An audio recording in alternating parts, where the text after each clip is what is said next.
Selama Orde Baru berkuasa, hanya tafsir penguasa yang benar mengenai peristiwa Gerakan 30 September atau G30S bahwa Partai Komunis Indonesia atau PKI adalah dalang sekaligus pelaku tunggal peristiwa itu. Penguasa memonopoli kebenaran sejarah. Tafsir lain dianggap tidak benar. Tak ada dialog. Akibatnya, luka menganga bangsa ini tak lantas kering. Sakitnya pun tak kunjung hilang selama puluhan tahun. Hingga akhirnya reformasi bergulir menggulingkan Orde Baru, dialog terbuka mengenai peristiwa itu tumbuh subur. Sebuah bangsa berusaha menyembuhkan luka dan menghilangkan sakitnya. Peristiwa G30S mengawali periode baru sejarah negeri ini. Ia dianggap menjadi batas sejarah antara Indonesia Baru, Soeharto, dengan Indonesia Lama, Soekarno. Peristiwa itu hanya terjadi semalam, namun melahirkan rentetan peristiwa berdarah yang panjang dalam sejarah negeri ini. Seketika itu, konflik antar anak bangsa meledak. Permusuhan dan kebencian menyeruak memakan banyak korban jiwa. Puluhan tahun bangsa ini bertanya, mengapa dan bagaimana peristiwa itu bisa terjadi dan melahirkan dampak mahadahsyat. Sejarah tak cukup dijelaskan dengan hanya menjawab pertanyaan apa, siapa, bila, dan di mana. Pertanyaan mengapa dan bagaimana juga perlu dijawab untuk mencari akar terjadinya sebuah peristiwa.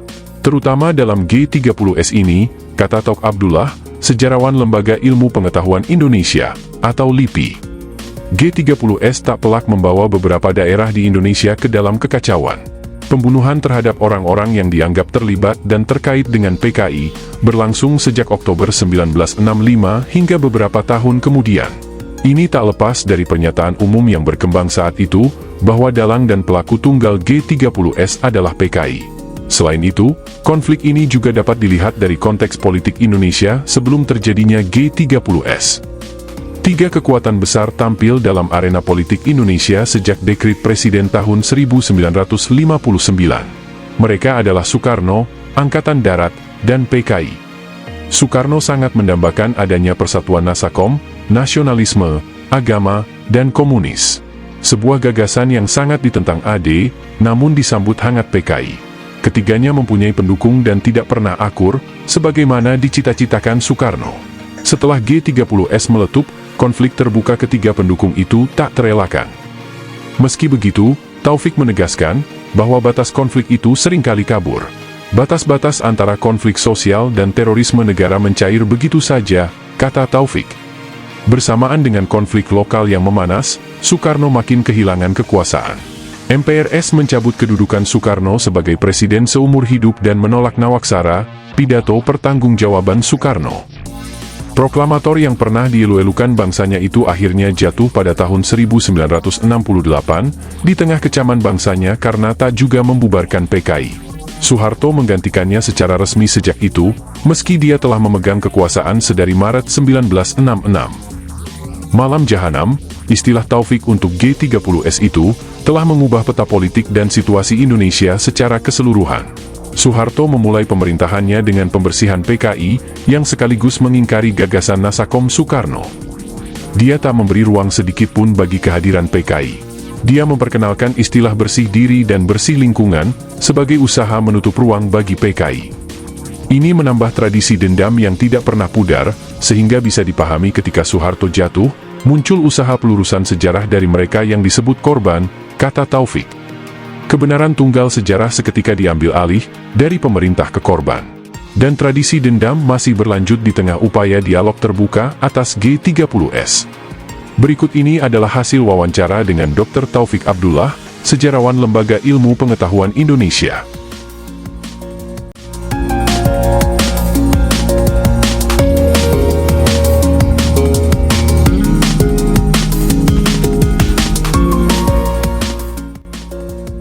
Banyak yang menilai ada sisi gelap dari peristiwa G30S PKI.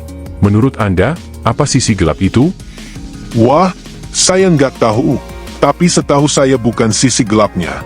Ada yang dipermasalahkan banyak orang, yakni, pertama, mulai dari Soekarno, apakah dia terlibat atau tidak? Kedua, apakah Soeharto tahu atau tidak? Ketiga, apakah Soeharto ikut bermain di dalamnya atau tidak? Keempat, apakah ini masalah intern Angkatan Darat atau memang bagian dari rencana PKI? Itu kan yang terus diperdebatkan orang. Kemudian yang juga masalah adalah super semar. Kalau dikatakan Bung Karno ditodong, itu ngawur. Itu pernyataan bodoh.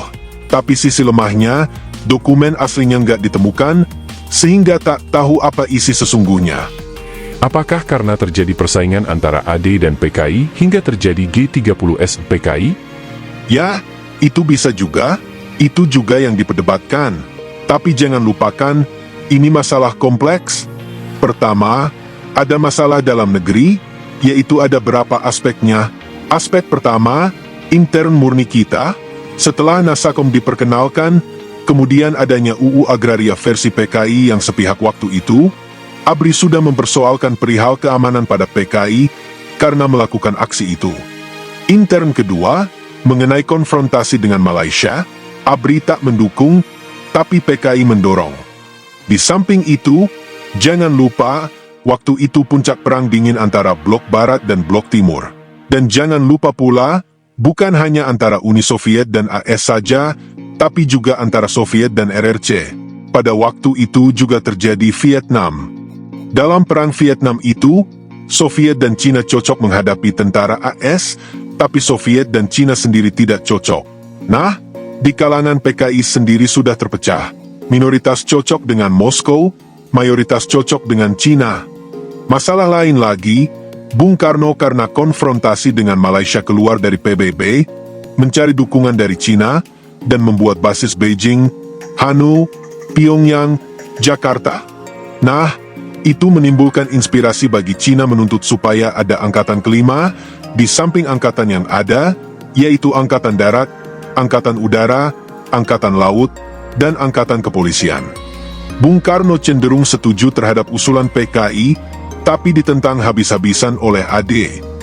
Jadi, konfliknya itu memang banyak. Kalau begitu, konflik Bung Karno dengan AD begitu tajam? Bukan. Pada waktu itu Bung Karno lebih cenderung mendengarkan suara PKI, cenderung menyetujui rencana pembentukan angkatan kelima yang dirumuskan PKI. Angkatan kelima dimaksudkan untuk mengadakan perlawanan terhadap ABRI. Angkatan kelima adalah kaum petani yang dipersenjatai, begitu?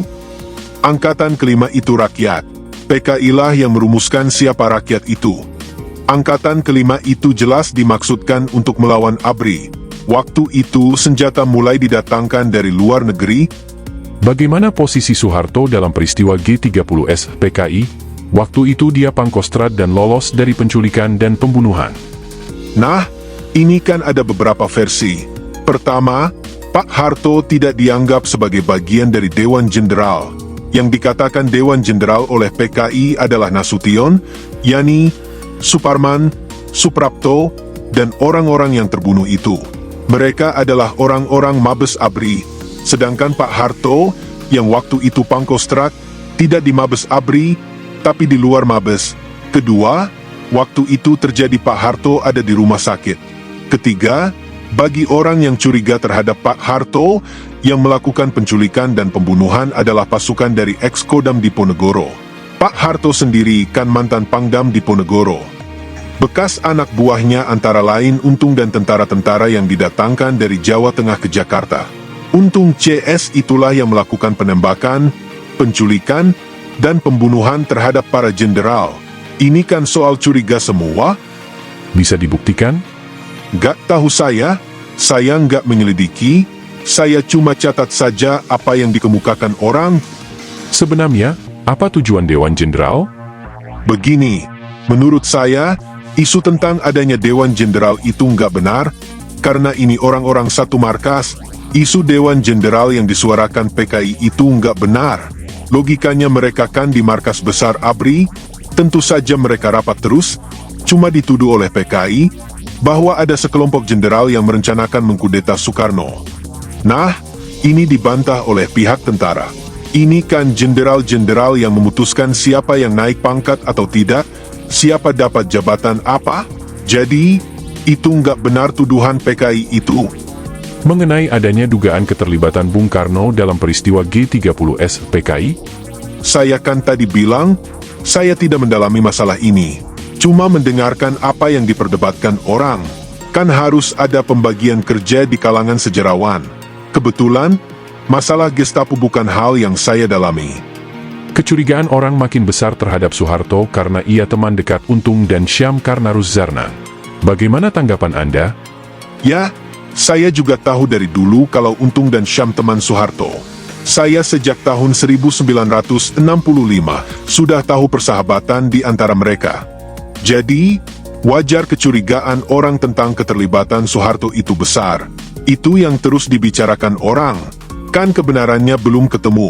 Ini masalahnya. Akhirnya yang dianggap benar dialah yang menang. Nah, sekarang yang menang itu sudah kalah. Dari dulu masalah itu sudah diperdebatkan orang. Karena itulah mengapa Ben Anderson dilarang masuk ke Indonesia, karena menerbitkan Cornell Paper.